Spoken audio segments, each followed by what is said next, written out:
Hello, everybody. Alessandra here, and welcome back to another episode of Confidence with Ali. Today, I am here with the lovely Laura Goldberg. Now, Laura is a co-owner of Hurricanes Grill and Restaurants, as well as Women in Cafes and Restaurants as well. She has a loving family and is a wonderful mum to a 14-year-old son and a 12-year-old daughter. Please welcome Laura. Hi, everyone. Well, it's lovely to have you on here, Laura. So if I can start off, if you could please tell us a little bit about yourself and what you do. So obviously my name's Laura Goldberg. I am a mum of two. I am a co-owner of 5 Sydney restaurants and licensed to a couple of international ones as well. So I'm very busy with that. And I have an organization called Women in Cafes and Restaurants, which is pretty self-explanatory. And I've just launched that. So it's really exciting because I think there's a huge gap in the market for women in hospitality to gather and meet. Oh, 100%. As someone who works in a restaurant as well, casually, outside of uni, I 100% agree with you on that. Yeah. Definitely. Well, Laura, let's get straight into it. Could you please tell us a time where you've struggled with your confidence before?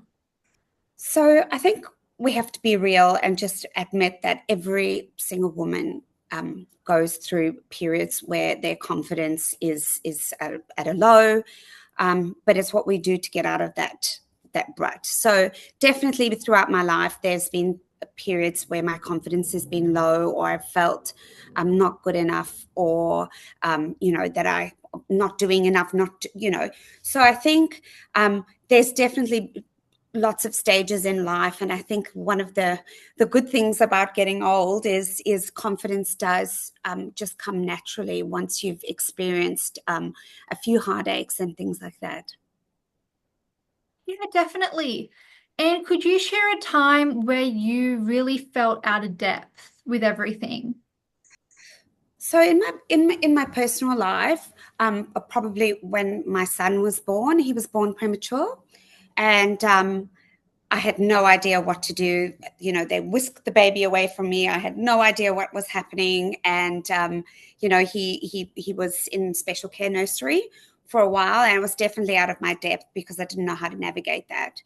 But in business, and I'm not alone in this, is definitely in COVID. When COVID hit, as a business owner, having to tell your staff that, we're closing, we don't know what's happening. It's definitely a time that I think a lot of people felt out of their depth because no one had any answers. So everybody was kind of winging it. So there was no rule book that we could go back and, go, oh, okay, this is what's going to happen. Everybody was making up rules as they went. So definitely in business life, that was the one time where I felt really out of my depth. Yeah, and what did you do to help improve that situation and get you back to where you are today? Um, the one thing that I did do is that I actually kind of went back to school, if you want to call it that. I started listening to podcasts. I really started to arm myself with information that I thought that I didn't have time when I was, working and that kind of stuff. You kind of forget to learn. So I definitely, I started listening to podcasts. I did some courses. I joined Facebook groups. There were so many things that I did. I learned how to meditate, which I had never done before, just to calm me down when I was feeling like really stressed about situations. And I walked a lot, so I was able to get outside, clear my head, and just really think about the things that were going on in my life, and just making myself realize that it wasn't me that was doing it. It was all external. So that's what really helped me when I felt really like no confidence and out of my depth, for sure. Yeah, and besides just turning to podcasts and meditation and walking, was there anywhere else or anyone else that you were able to get help from? Um, this is part of the reason why I started Women in Cafes and Restaurants, because I think there was a huge gap for women like me to find resources and to speak to people who are in the same position as you. I'm very fortunate. I have a husband who I work with, and we could bounce things off each other all the time, and really lean on each other. And obviously, that made us much closer than a lot of people. But there was definitely a gap in resources for women in hospitality and in cafes and restaurants, because it's great to lean on your husband, but sometimes you need some external people that can help Yeah. you, that look at it from a different point of view. Definitely. Oh, wonderful. And how has having this newfound confidence and finding confidence throughout your life helped change your life and get you to where you are today? Oh, so I started to believe in myself, which I think I think, again, as women, we don't always believe in ourselves.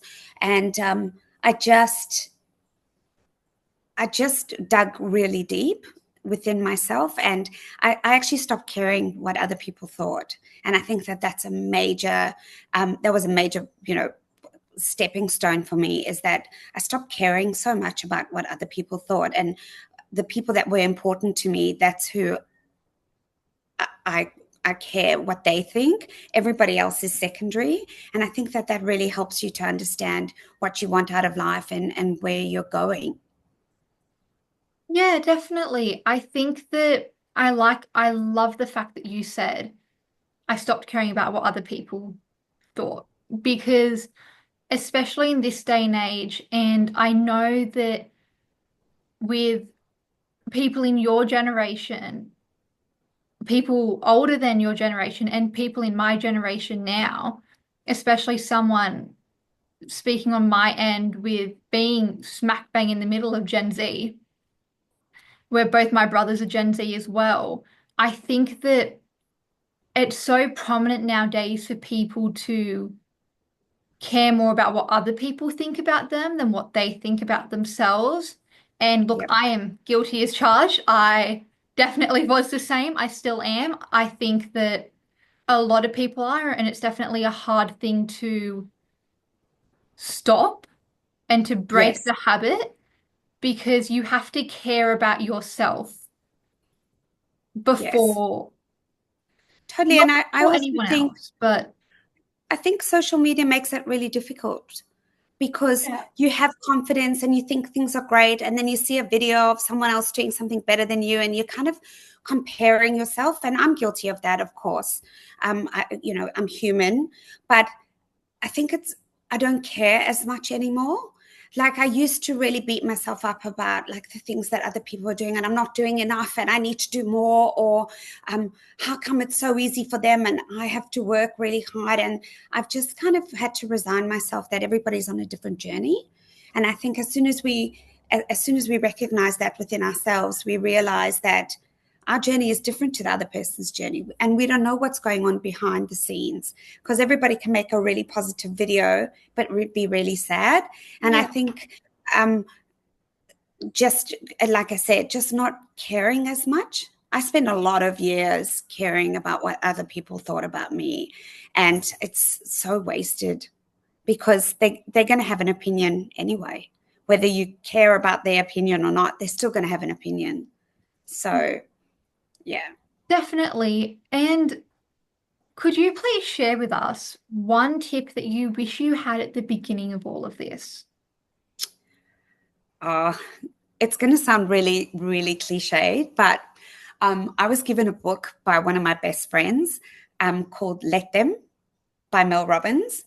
And I really think everybody should read that book, because it just gives you a different perspective about how you can't control other people's emotions. You can't control other people's behavior. So it's really helped me to let people be who they want to be.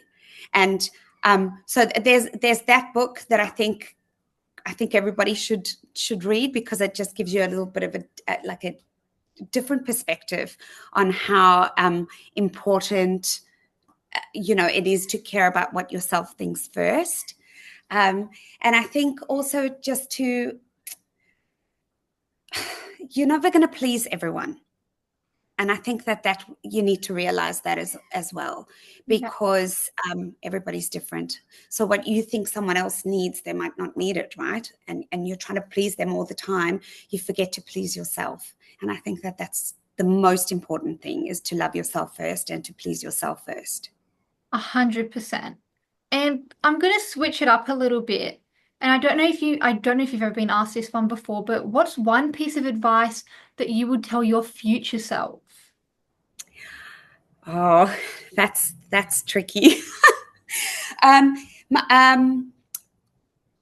I would say, don't sweat the small stuff, because everything will work out the way it's supposed to. And if you are definite in your goals and you know exactly what you want, the little stuff isn't important anymore. So just reminding myself, of my future self, of that the little things that are bothering me now, they won't matter in the future. So just reminding myself, my future self, that, not to get upset or get bogged down on those things. Well, thank you so much for coming on with me tonight, Laura. This has been very insightful. I'm sure not just for me, but for everybody else watching. Thank you for having me. It's been really great, and yeah, I love what you're doing, and I think it's really important that someone who's your age can recognize that there is a sort of a gap, or there is a need for young people, especially young girls, to realize that confidence is so important. Oh, well, thank you so much. Thank you. All of Laura's social media and details are going to be linked at the bottom of this video, as well as on my social media. She will also be tagged all across there. So please go like her pages and follow her. I'm sure, Laura, you wouldn't mind if people wanted to reach out to you as well if they had any questions about anything you've said. Absolutely, no problem. Love to help. Wonderful.